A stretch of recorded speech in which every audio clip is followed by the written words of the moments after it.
Class 10th। आज के lecture content कुछ इस तरीके से है।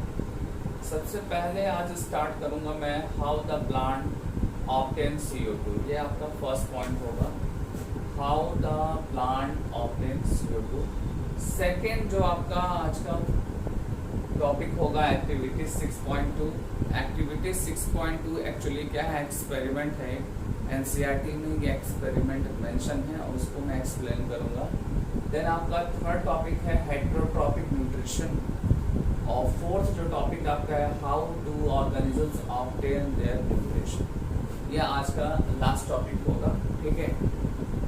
आज का लेक्चर स्टार्ट करने से पहले जो सबसे पहला जो पॉइंट है मैं आपको बताऊं, वो पहला पॉइंट जैसे ही आप एक बार रीडिंग करेंगे तो आपके दिमाग में एक सीन बनेगा। वो सीन जिसका बनेगा फोटोसिंथेसिस का बनेगा, ठीक है। और फोटोसिंथेसिस जो है वो प्लांट्स में होते हैं, क्लोरोफिल के प्रेजेंस में होते हैं। CO2 H2O भी रिक्वायर्ड है प्रोसेस में। और देन फाइनली आप देख रहे होंगे यहाँ पे क्या बन रहा है, यहाँ पे C6H12O6 बन रहा है। ये क्या है, एक्चुअली में ग्लूकोज है और रफली इसको आप शुगर भी बोल सकते हैं। और शुगर एक्चुअली क्या होता है, शुगर कार्बोहाइड्रेट होता है। तो आप ओवरऑल एक और टर्म यूज कर सकते हैं, वो टर्म क्या है, कार्बोहाइड्रेट, ठीक है। मतलब कि CO2 इन्वॉल्व हुआ, H2O इन्वॉल्व हुआ, सनलाइट इन्वॉल्व हुआ, क्लोरोफिल इन्वॉल्व हुआ। देन क्या फॉर्म बना हुआ आपका, ग्लूकोज फॉर्म हुआ और उसी को हम शुगर बोलते हैं या उसको आप कार्बोहाइड्रेट भी बोल सकते हैं। और साथ ही साथ क्या फॉर्म हो रहा है, H2O का फॉर्मेशन हो रहा है और ऑक्सीजन का फॉर्मेशन हो रहा है, ठीक है। ये जो आपका ग्लूकोज है, ये ग्लूकोज जो है प्लांट इटसेल्फ यूज करता है, प्लांट यूज करता है। और जो एनिमल्स प्लांट डिपेंडेंट है, एनिमल्स जो प्लांट डिपेंडेंट हैं वो एनिमल्स भी इसी मटेरियल को यूज़ करके, इसी फूड मटेरियल को यूज़ करके क्या करेगा, वो अपने लिए एनर्जी गेन करेगा, अपने लिए एनर्जी गेन करेगा। मैं रिपीट कर दे रहा हूँ, ये जो आपका ग्लूकोज या कार्बोहाइड्रेट है, यही ग्लूकोज और कार्बोहाइड्रेट प्लांट अपने लिए भी यूज़ करेगा। और एनिमल्स जो प्लांट डिपेंडेंट्स एनिमल्स जो हैं वो प्लांट से इस ग्लूकोज को लेंगे और एनिमल्स को भी उसी ग्लूकोज से एनर्जी मिलने वाली है, ठीक है। जब आप प्लांट्स को डिस्कस करेंगे तो आपको ये फोटोसिंथेसिस जो टॉपिक है वो आपको याद दिलाएगा कि फोटोसिंथेसिस क्या है। एक मोड ऑफ न्यूट्रिशन है प्लांट का, एक मोड ऑफ न्यूट्रिशन है जिसको आप बोलते हैं ऑटोट्रॉपिक न्यूट्रिशन बोलते हैं। क्या बोलेंगे आप, ऑटोट्रॉपिक न्यूट्रिशन बोलेंगे, ठीक है। जो प्रीवियस हमारा लेक्चर था, प्रीवियस लेक्चर में मैंने आपको बताया था इस रिएक्शन के बारे में, फोटोसिंथेसिस के।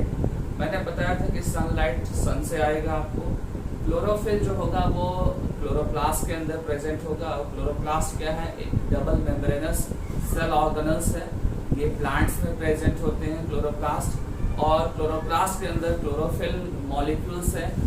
क्लोरोफिल मॉलिक्यूल्स एक्चुअली में क्या होते हैं, फोटोसिंथेटिक पिगमेंट्स होते हैं जो फोटोसिंथेसिस में हेल्प करेंगे, ठीक है। देन आते हैं वाटर पे। तो वाटर आपको पता है कि वाटर एक्चुअली में कहाँ होता है, सॉइल के अंदर होता है और प्लांट के रूट से, ठीक है, वो जो वाटर है वो एब्जॉर्ब होगा और एरियल पार्ट में, मतलब कि जो पार्ट आपका एयर में प्लांट का है उस पार्ट में वो वाटर जो है वो कंडक्ट हो जाएगा, ट्रांसपोर्ट हो जाएगा through the help of xylem, ठीक है। और ये भी बताया था कि जब जाइलम के थ्रू वाटर कंडक्ट होता है, ट्रांसपोर्ट होता है, तो साथ में कुछ मिनरल्स भी ट्रांसपोर्ट होते हैं, ठीक है। और मैंने बताया था कि ये जो मिनरल्स है, मिनरल्स आपके क्या हो सकते हैं, मिनरल्स बहुत सारी चीज़ें होती हैं। मैंने आपको बताया था कि आपका नाइट्रोजन भी हो सकता है आपका, या आपका फास्फोरस भी हो सकता है। ऐसे बहुत सारे जो है मिनरल्स जो है वो वाटर के मीडियम के थ्रू वो कंडक्ट होते हैं, ठीक है। तो वाटर की भी स्टोरी हो गई थी, ठीक है। यहाँ पे जो मिनरल्स है इसको मैं थोड़ा सा आगे इलेबोरेट करूँगा आपको। उसके बाद अब चलते हैं CO2, क्योंकि हमारा जो आज का टॉपिक है CO2 कैसे मिला। तो आपको पता है कि एटमॉस्फेरिक जो CO2 है वो एनिमल से आ रहा है, ठीक है। प्लांट से भी आप मेंशन कर सकते हैं, बट प्लांट तो CO2 यूज कर लेता है ना, ठीक है। आप कुछ स्टूडेंट्स ये सोचते हैं कि जो प्लांट है वो प्लांट जो है CO2 यूज करता है, ठीक है, और O2 रिलीज करता है। तो ये तो फैक्ट है कि CO2 यूज करता है और O2 रिलीज करेगा, लेकिन ये जो स्टेटमेंट है ये कहाँ पे अप्लाई करेंगे आप? ये अप्लाई कर सकते हैं आप ओनली फोटोसिंथेसिस प्रोसेस के टाइम पे, ठीक है।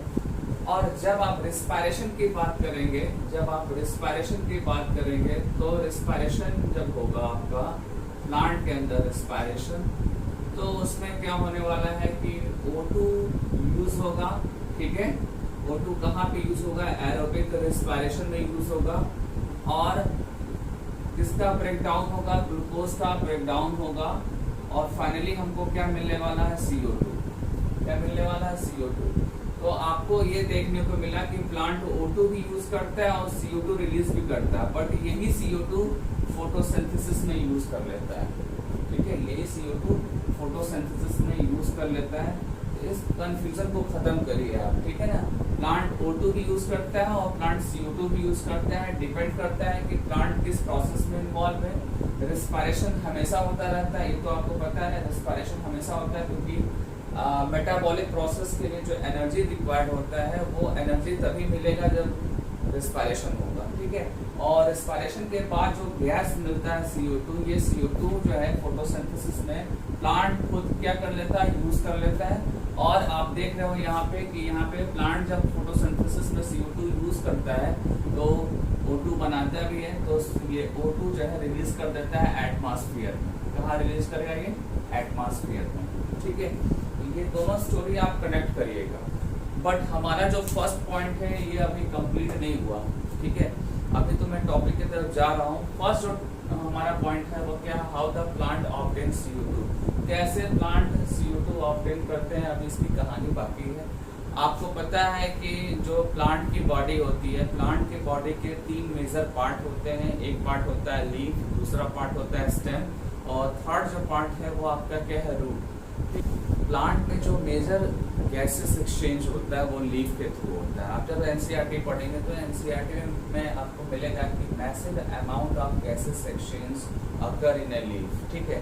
मतलब लीफ में मैसिव अमाउंट में जो है गैसेस एक्सचेंज होगा, बट इसका मतलब ये नहीं है कि रूट और स्टेम में नहीं होगा। रूट और स्टेम के थ्रू भी क्या होते हैं? गैसेस एक्सचेंज होते हैं, ठीक है। और मैं यहाँ पे ये भी बताऊं कि गैसेस एक्सचेंज नहीं, वाटर वेपर भी एटमॉस्फेयर में जाएगा प्लांट से एटमॉस्फेयर, ठीक है। ये भी दिमाग में रखना है आपको। लेकिन किसके थ्रू जाएगा, ये मेजर इशू है। तो आपको बताऊं कि स्टोमेटा जो है एक मेन जो है आपका एक स्ट्रक्चर है जिसके थ्रू जो है ये गैसेस एक्सचेंज होने वाला है। और ये जो स्टोमेटा है आपके लीफ पे जो है अबंडेंट अमाउंट्स में प्रेजेंट होते हैं, ठीक है। इनका डिस्ट्रीब्यूशन जो है वो मोनोकॉट डाइकॉट प्लांट्स में थोड़ा सा डिफरेंट है, बट उतना आपको जानना नहीं है। आपको ये जानना है कि लीफ पे बहुत सारे जो है स्टोमेटा प्रेजेंट होते हैं जो गैसेस एक्सचेंज के लिए रिस्पॉन्सिबल होते हैं, ठीक है। एक और पॉइंट बता रहा हूँ कि जो भी वुडी प्लांट्स होते हैं, जब वो वुडी प्लांट्स के जो टिश्यू जब ओल्ड हो जाते हैं तो वहाँ पे एक पर्टिकुलर और भी स्ट्रक्चर होता है, लेंटिसल्स बोलते हैं उनको। क्या बोलते हैं? लेंटिसल्स, लेंटिसल्स, ठीक है। ये किसमें होगा एक्चुअली में प्रेजेंट? ये वुडी जो प्लांट्स होंगे, और वुडी प्लांट्स तब बनते हैं जब कोई भी प्लांट जो है हायर प्लांट्स जब ओल्ड हो जाता है तब वो वुडी हो जाता है, और वुडी पार्ट्स में जो है लेंटिसल्स होते हैं। आपको कुछ बुक्स में मिलेगा कि रूट्स में भी ये प्रेजेंट होते हैं, और एक्चुअली में क्या होते हैं कि यहाँ से भी गैसेस एक्सचेंज होता है। लेकिन रूटीन जो एक्सप्लेनेशन हमारा है वो स्टोमेटा ही है। हम स्टोमेटा के थ्रू ही गैसेस एक्सचेंज की बात करते हैं। लीफ से थोड़ा ज़्यादा होगा और स्टेम और रूट से कंपैरेटिवली कम होंगे, और यही स्टोमेटा है। इसी स्टोमेटा से क्या होने रिलीज होने वाला वाटर वेपर जब ट्रांसपिरेशन होता है। आपको पता है ना, आपने जूनियर क्लासेस में आपने एक टॉपिक पढ़ा होगा ट्रांसपिरेशन, ट्रांसपिरेशन, ठीक है। ये जो आपका टर्म है इसके थ्रू क्या होने वाला है? वाटर जो है वेपर के फॉर्म में निकलने वाला है। वाटर वेपर के फॉर्म में निकलेगा तो वो एटमॉस्फेयर में जाएगा, एटमॉस्फेयर में ह्यूमिडिटी के लिए रिस्पॉन्सिबल होगा। ठीक है, तो आपको ये पता चल गया कि स्ट्रोमेटा एक ओपनिंग है, एक स्ट्रक्चर है जिसके थ्रू जो है गैसेस एक्सचेंज हो रहा है। ध्यान देने वाला पॉइंट है, गैसेस एक्सचेंज हो रहा है और गैसेस एक्सचेंज में होगा क्या, एक्चुअली में CO2 मिलेगा किसको, प्लांट्स को मिलेगा। ठीक है, CO2 किसको मिलने वाला है, प्लांट्स को मिलने वाला है CO2, और वो CO2 कहाँ यूज होगा, फोटोसिंथेसिस में यूज होगा, जैसा कि आप देख रहे हैं रिएक्शन में। ठीक है, बट आपको एक बार मैं बता दूं कि ये जो CO2 है ये एटमॉस्फेयर से ही प्लांट को नहीं मिलता है। प्लांट जब खुद रिस्पायरेशन करता है, मैंने अभी थोड़े देर पहले आपको बताया कि प्लांट क्या करता है, रिस्पायरेशन करता है, और रिस्पायरेशन के बाद उसको क्या मिलता है, CO2 मिलता है, और अपने ही बनाए हुए CO2 को वो खुद अपने ही फोटोसिंथेसिस प्रोसेस में यूज कर लेता है। मतलब कि प्लांट को दो जगह से CO2 अवेलेबल है, एक फोटोसिंथेसिस, एक रिस्पायरेशन के थ्रू जो मिला हुआ है, एक जो यहाँ मैंने बताया ना आपको कि एक रिस्पायरेशन के थ्रू जो CO2 मिला है वो भी यूज होगा फोटोसिंथेसिस में, और दूसरा जो है आपका जो एटमॉस्फेयर से आ रहा है, जो एनिमल्स रिलीज कर रहे हैं। ठीक है, एटमॉस्फेयर में जब एनिमल रिस्पायरेशन करके CO2 रिलीज कर देता है तो वो CO2 जो है प्लांट को मिलता है और स्ट्रोमेटा के थ्रू मिलता है, और ये CO2 जाकर फिर फोटोसिंथेसिस में इन्वॉल्व होता है। ठीक है, तो आपका ये फर्स्ट पॉइंट अब फिनिश हो गया। अब हम स्टार्ट करेंगे एक्टिविटी नंबर 6.2, जिसके लिए एक डायग्राम की जरूरत है, और बेटर होगा कि आप NCERT का डायग्राम देखिए, NCERT का जो स्टेटमेंट है वो देखिए। अब मैं भी उसी के अकॉर्डिंग बताऊंगा, बट उसको मैं एक्सप्लेन करूंगा। तो चलिए स्टार्ट करते हैं एक्टिविटी 6.2 जो एक्सपेरिमेंट है, और उस एक्सपेरिमेंट के लिए जो है हमको दो हेल्दी पॉटेड प्लांट्स लेने हैं, दो हेल्दी पॉटेड प्लांट्स लेने हैं। मैंने डायग्राम बना दिया है, ये भी एक हेल्दी पॉटेड प्लांट्स है और ये भी है। ठीक है, इसमें कुछ मैंने लेवलिंग किए हैं, अभी टाइम आने पर मैं सब बता दूंगा आपको। इस एक्सपेरिमेंट में एक्चुअली क्या है कि आपको फाइंड करना है कि फोटोसिंथेसिस के बाद स्टार्च बन रहा है या नहीं बन रहा है, और फोटोसिंथेसिस के लिए जो CO2 है उसका CO2 का स्टार्च से क्या रिलेशन है, ये इस एक्सपेरिमेंट का मेन जो ऑब्जेक्टिव है, एम इसका है। ठीक है, आप सब जानते हो कि कोई भी एक्सपेरिमेंट होता है तो उसका एक एम होता है, उसका एक ऑब्जेक्टिव होता है। तो यहाँ जो ऑब्जेक्टिव है वो ये है कि CO2 कैसे इन्वॉल्व हो रहा है और CO2 से क्या बनने वाला है। ठीक है, यही एक्सपेरिमेंट का एम है। तो सबसे पहले हम क्या करते हैं, दो पॉटेड प्लांट्स ले लेते हैं। ठीक है, दोनों हेल्दी प्लांट्स हैं। ठीक है, और कोशिश करते हैं कि दोनों की साइज एक जैसी हो, ताकि आपका ऑब्जर्वेशन में इजी हो, आसानी हो ऑब्जर्वेशन में। और फिर हम स्टार्ट करते हैं एक्सपेरिमेंट। एक्सपेरिमेंट में सबसे पहले क्या करते हैं कि दोनों पॉटेड प्लांट्स को जो है, ठीक है, दोनों प्लांट्स को एक डार्क रूम में रखते हैं। पहले क्या करेंगे, इसको डार्क रूम में रखेंगे, और डार्क रूम में रखने का सिर्फ एक ही मतलब होगा, डार्क रूम में अगर हम रख रहे हैं तो उसका एक ही मतलब होगा। वो मतलब क्या होगा कि जितना भी स्टार्च हो वो स्टार्च जो है यूटिलाइज हो जाए। ठीक है, utilise complete in dark room. ठीक है, मतलब डार्क रूम में रखा आपने और स्टार्च क्या हो गया, यूटिलाइज हो गया, और तभी आप इसको लास्ट में फाइंड कर पाएंगे कि स्टार्च फॉर्म हो रहा है या नहीं हो रहा है। इसलिए स्टार्टिंग में क्या करते हैं, इसको हम डार्क रूम में रख देते हैं, और डार्क रूम में 3 डेज के लिए रखेंगे। और 3 डेज में क्या होगा कि ये प्लांट अपने मेटाबॉलिक रिएक्शन में या अपने जितने भी इनके फंक्शन होते हैं उस फंक्शन के लिए एनर्जी जो मिलेगा उसको वो स्टार्च से मिलेगा, सो दैट स्टार्च जो है वो यूटिलाइज हो जाएगा। ठीक है, स्टार्च इज ए कार्बोहाइड्रेट। सबसे पहले ये जान लीजिए स्टार्च क्या है, कार्बोहाइड्रेट है, और इससे एनर्जी मिलने वाली है, और ये एनर्जी प्लांट अपने डिफरेंट एक्टिविटीज में यूज करेगा। और जब आप इसको 3 डेज के लिए रख देंगे कहीं पर तो वो कम्प्लीटली यूज कर सकता है, ऑलमोस्ट यूज कर सकता है।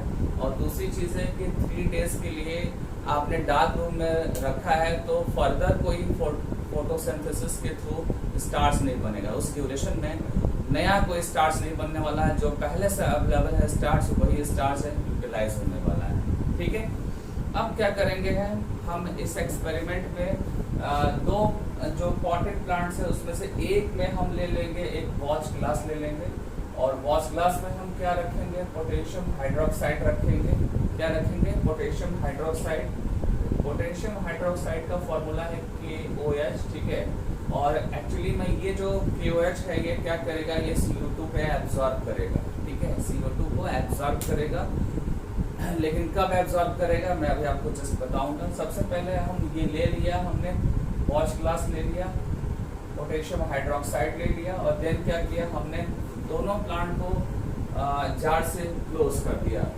दोनों प्लांट को जार से क्लोज कर दिया। ये जो जार है आपका ना, ठीक है, यहाँ पे भी और यहाँ पे है, बट यहाँ पे वॉच ग्लास नहीं है और ना ही KOH है, मतलब कि यहाँ पर आपका CO2 का एब्जॉर्प्शन नहीं होगा, क्योंकि आपने उस वॉच ग्लास में KOH नहीं लिया है, ठीक है।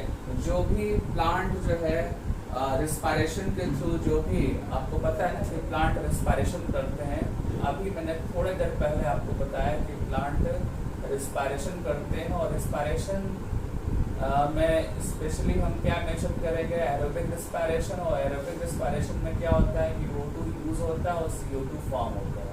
तो यहाँ पे क्या होगा, CO2 मिलेगा, ठीक है, और साथ में इसके बॉडी में भी कुछ CO2 होंगे, क्योंकि इमीडिएट CO2 बॉडी से बाहर नहीं निकलता है, इसका एक प्रोसीजर होता है, निकलने का एक टाइमिंग होता है और एक कंडीशन होता है। यहाँ पे भी CO2 है और यहाँ पर भी CO2, क्योंकि इसने रिस्पायरेशन किया है, ठीक है। यहाँ भी वही चीज होगा, यहाँ भी वही चीज होगा, बट यहाँ पे जो CO2 एटमॉस्फेयर में निकलेगा, ठीक है ना, वो CO2 जो है ये एब्जॉर्ब कर लेगा। मतलब कि ये CO2 जो बाहर है, यहाँ पे प्लांट से बाहर जो जार है, जार में जो CO2 है वो इसने एब्जॉर्ब कर लिया। तो इस प्लांट के लिए CO2 नहीं मिला, इस प्लांट को CO2 नहीं मिला, CO2 प्लांट ने रिलीज कर दिया, और वो CO2 फर्दर प्लांट अगर चाहे फोटोसिंथेसिस के लिए तो वो उसको नहीं मिलने वाला है, ठीक है। ध्यान दीजिएगा इस बात को, ठीक है, क्योंकि इसी से मैं प्रूफ करने वाला हूँ आगे। उसके बाद से क्या होगा, उसके बाद से आपको क्या करना है कि इन दोनों प्लांट्स को जो है आप 2 आवर्स के लिए सनलाइट में रख देंगे, ठीक है। जब 2 आवर्स के लिए सनलाइट में रखेंगे तो होगा क्या एक्चुअली में कि यहाँ का जो CO2 है, CO2 जो यहाँ पे अवेलेबल CO2 था रिस्पायरेशन के थ्रू, वो CO2 सनलाइट और यहाँ से प्लांट को वाटर मिल ही रहा है, आपने जिस जगह उस प्लांट को लगाया है वहाँ से उसको वाटर मिल रहा है। आपको पता है कि यहाँ पे ये सॉइल है और सॉइल में क्या मिलेगा, वाटर मिलेगा, ठीक है। वाटर मिल रहा है, उसको CO2 मिल रहा है, सनलाइट मिल रहा है, और प्लांट्स में क्लोरोफिल है ऑलरेडी है पहले से, तो सारी चीज़ें अवेलेबल है इस वाले प्लांट का। तो वो क्या बनाएगा, वो शुगर मॉलिक्यूल्स बनाएगा, ठीक है, और शुगर से फिर क्या बनेगा, ग्लूकोज बनेगा। आपको ये भी बता दूं कि ये जो ग्लूकोज है, ग्लूकोज से ही क्या बनने वाला है, स्टार्च बनने वाला है, ठीक है। स्टार्च क्या होता है, पॉलीमर होता है, ठीक है, क्या होता है, पॉलीमर होता है, और ग्लूकोज उसका मोनोमर होता है, मोनोमर होता है, ठीक है। तो जब एक बार ग्लूकोज बन जाएगा तो स्टार्च भी बन जाएगा, तो वो स्टार्च इस लीफ में प्रेजेंट होगा, ठीक है। ये जो स्टोरी मैंने बताया, ये स्टोरी यहाँ पे अप्लाई नहीं हो पाएगी, क्योंकि मैंने बताया कि जो यहाँ पे CO2 था वो CO2 किसने यूज कर लिया, पोटेशियम हाइड्रोक्साइड ने यूज कर दिया CO2, और मतलब एब्जॉर्ब कर लिया, और एब्जॉर्ब जब कर दिया तो यहाँ पे प्लांट को CO2 नहीं मिलेगा, और प्लांट को CO2 नहीं मिलेगा तो वो फोटोसिंथेसिस नहीं कर पाएगा। प्लांट को वाटर मिल जाएगा, प्लांट को के अंदर क्लोरोफिल है, प्लांट को के पास जो है H2O भी है, ठीक है, बट प्लांट के पास CO2 नहीं है, और CO2 नहीं है तो इस वाले प्लांट में फर्दर, ठीक है, जब आप सनलाइट में उसको रख रहे हैं तो उसके अंदर जो है ग्लूकोज का फॉर्मेशन नहीं होगा, दैट मीन्स कि शुगर का फॉर्मेशन नहीं होगा, और शुगर का फॉर्मेशन नहीं होगा तो स्टार्च का भी फॉर्मेशन नहीं होगा, ठीक है। देन हम क्या करेंगे, हम चेक करेंगे कि इसके अंदर स्टार्च और इसके अंदर स्टार्च, इन दोनों के अंदर स्टार्च है या नहीं है। तो उसके लिए आप क्या करेंगे, आयोडीन सोल्यूशन यूज करते हैं। क्या यूज करते हैं, आयोडीन सोल्यूशन। और आयोडीन जब स्टार्च से रिएक्ट करता है तो डार्क ब्लू और ब्लैक कलर देता है, ठीक है। ये क्या है, एक उसका कन्फर्मेटरी रिएक्शन है, एक तरीके से एक प्रूफ है स्टार्च के प्रेजेंस का। तो यहाँ पे हमने क्या किया है कि दोनों प्लांट के लीफ पे क्या डाला, आयोडीन सोल्यूशन डाला। आयोडीन सोल्यूशन जो है स्टार्च से रिएक्ट करेगा और क्या करेगा, डार्क ब्लू और ब्लैक कलर देगा। और डार्क ब्लू और ब्लैक कलर यहाँ पॉसिबल है, बट यहाँ पे पॉसिबल नहीं है क्योंकि यहाँ पे फोटोसिंथेसिस नहीं हुआ है, क्योंकि CO2 क्या हो गया, CO2 KOH ने एब्जॉर्ब कर लिया, और एब्जॉर्ब कर लिया तो फोटोसिंथेसिस नहीं होगा, तो यहाँ पे स्टार्च का फॉर्मेशन नहीं होगा। स्टार्च सो दैट आयोडीन से रिएक्ट भी नहीं करेगा। और देन फाइनली आप बोलेंगे कि इस वाले प्लांट में स्टार्च अवेलेबल नहीं है। और स्टार्च अवेलेबल नहीं है तो स्टार्च इसलिए अवेलेबल नहीं है क्योंकि CO2 एब्जॉर्ब कर लिया KOH ने, पोटेशियम हाइड्रोक्साइड।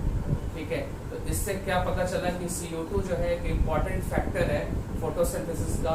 अगर CO2 अवेलेबल नहीं है तो स्टार्च का फॉर्मेशन नहीं होगा। ठीक है, यही मुझे प्रूफ करना था, ये प्रूफ हो गया।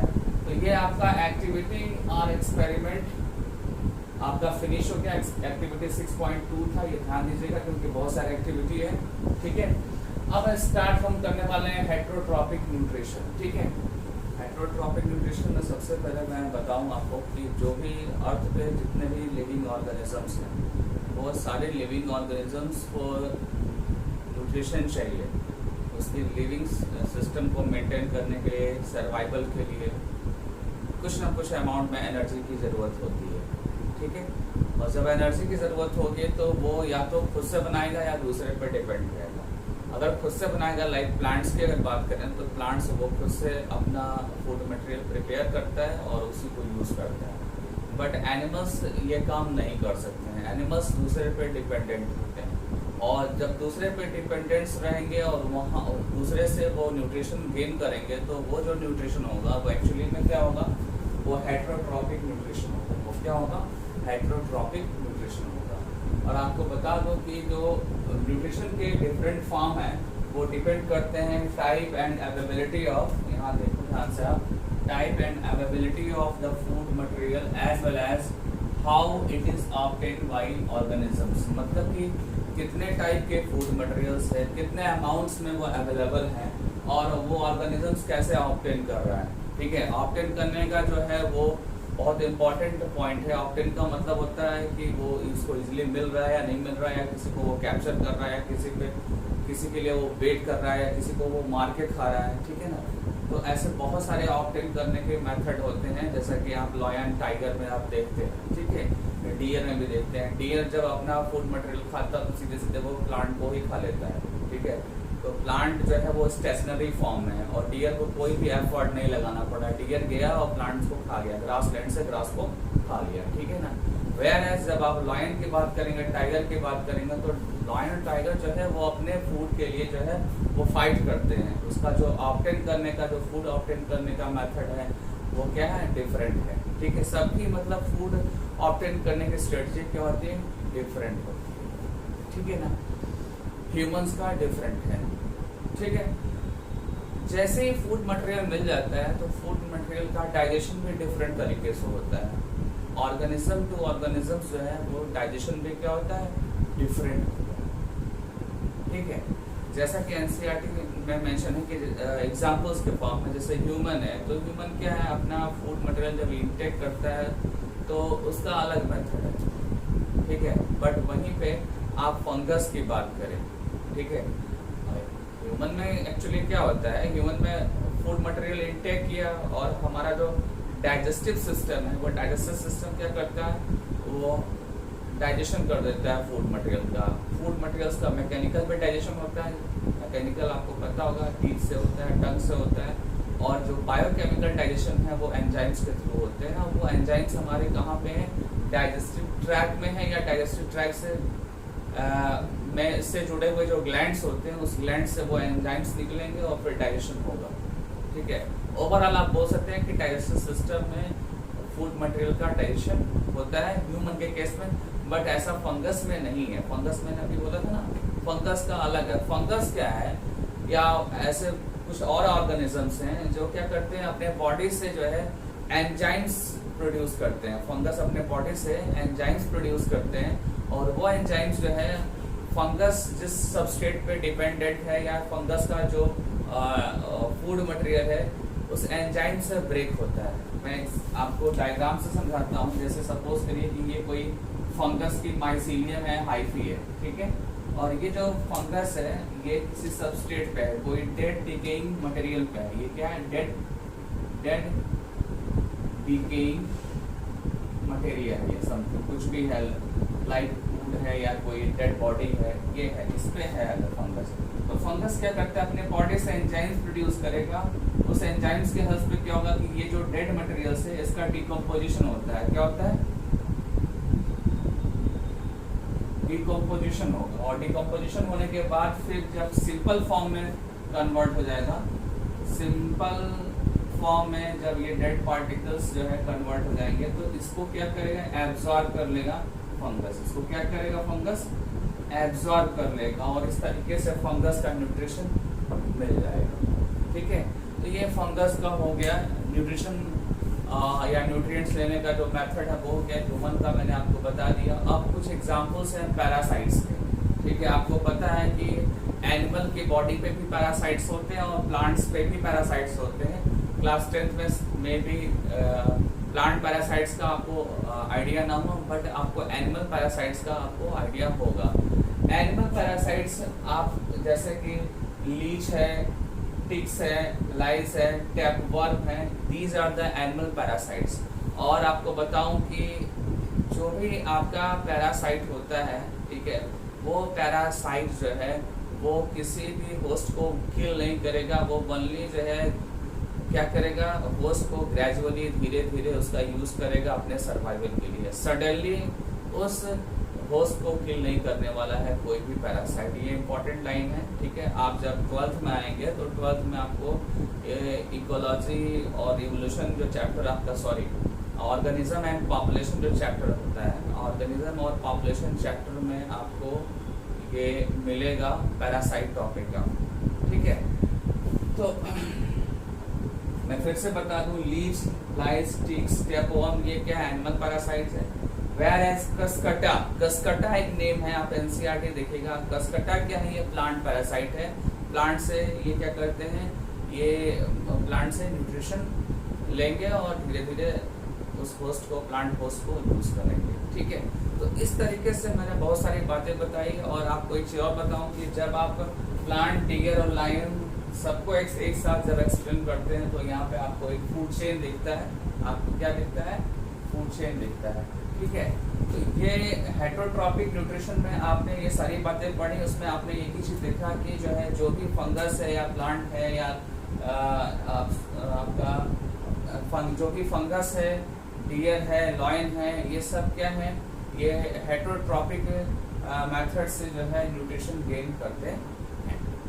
ठीक है, तो ये हेटरोट्रॉपिक आपका फिनिश हो गया। अब नेक्स्ट स्टार्ट करते हैं, how do organisms obtain their nutrition. ये एक जो लास्ट टॉपिक है इसका, how do the organisms obtain their nutrition, मतलब कि कैसे ऑर्गेनिज्म न्यूट्रिशन ऑब्टेन करते हैं। उसके दो एग्जाम्पल दिए हैं एनसीईआरटी में, उसको मैं एक्सप्लेन कर देता हूँ।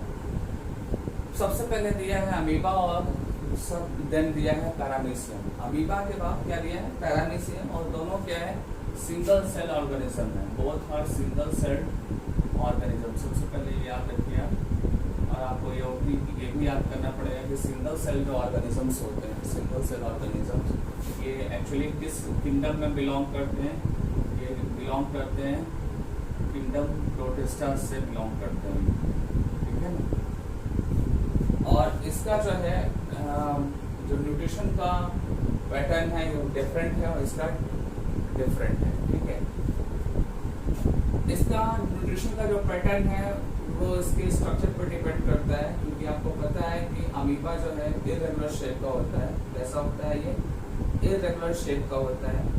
ठीक है, और ये बार बार अपना शेप चेंज कर लेता है अमीबा, और शेप चेंज करके क्या करता है? अपने फूड पार्टिकल्स को कैप्चर करता है और न्यूट्रिशन गेन करता है। ठीक है, मैं एक डायग्राम बना रहा हूँ, डायग्राम में आपको देखने को मिलेगा कि ये क्या है? ये अमीबा ही है, बट अमीबा क्या करने जा रहा है? अभी वो फूड मटेरियल्स को कैप्चर करने जा रहा है और जब फूड मटेरियल्स को कैप्चर करता है तो उस समय उसका हेल्प कौन करता है? सीडोपोडिया। सीडोपोडिया आपको मैंने बताया कि इरेगुलर शेप का होता है अमीबा और ये बार बार अपना शेप चेंज करता है, लेकिन जो पार्ट फूड की कैप्चरिंग की तरफ जाता है वो पार्ट एक्चुअली में क्या होता है? सीडोपोडिया। और ये सीडोपोडिया का फॉर्मेशन कैसे हो रहा है? ये साइटोप्लाज्म की वजह से हो रहा है। साथ में जो है कुछ साइटोस्केलेटन्स होते हैं वो हेल्प करते हैं, तो सीडोपोडिया का फॉर्मेशन होता है। और ये सीडोपोडिया क्या करते हैं? फूड मटेरियल्स को कैप्चर करते हैं। कैप्चर करने के बाद फिर होता क्या है? कैप्चर करने के बाद फिर आपको डायग्राम से मैं बताता हूँ उसको। सपोज करिए कि ये आपका अमीबा है और इसमें फूड मटेरियल आ गया आपका। ये फूड मटेरियल आपका है, ठीक है, ये फूड मटेरियल आपका आ गया, जो भी है, जो भी इसने लिया, ठीक है। इस फूड मटेरियल का फ्यूजन होने वाला है किसके साथ? लाइसोसोम्स के साथ, ठीक है। लाइसोसोम एक सेल ऑर्गेनेल्स होता है एंड लाइसोसोम्स के अंदर होगा क्या? हाइड्रोलिटिक एंजाइम्स होते हैं। क्या होते हैं? हाइड्रोलिटिक एंजाइम्स होते हैं। ये एंजाइम्स यहाँ प्रेजेंट है और ये बाद में क्या होते हैं? दोनों फ्यूज कर जाते हैं और फ्यूज करने के बाद क्या होता है कि फूड पार्टिकल्स और ये एंजाइम्स दोनों एक ही कंपार्टमेंट में आ जाते हैं। और एंजाइम क्या करता है? इस फूड पार्टिकल्स को डाइजेस्ट कर देता है और डाइजेस्ट करने के बाद उसको सिंपल फॉर्म में कन्वर्ट कर देगा। सपोज दैट कि फूड आपका कॉम्प्लेक्स मॉलिक्यूल है, ठीक है, तो इसी फूड को वो सिंपल फॉर्म में कन्वर्ट करेगा और सिंपल फॉर्म में जब कन्वर्ट हो जाएगा तो उसको उसी से इस अमीबा को क्या मिल जाएगा? न्यूट्रिशन मिल जाएगा। क्या मिल जाएगा? न्यूट्रिशन मिल जाएगा।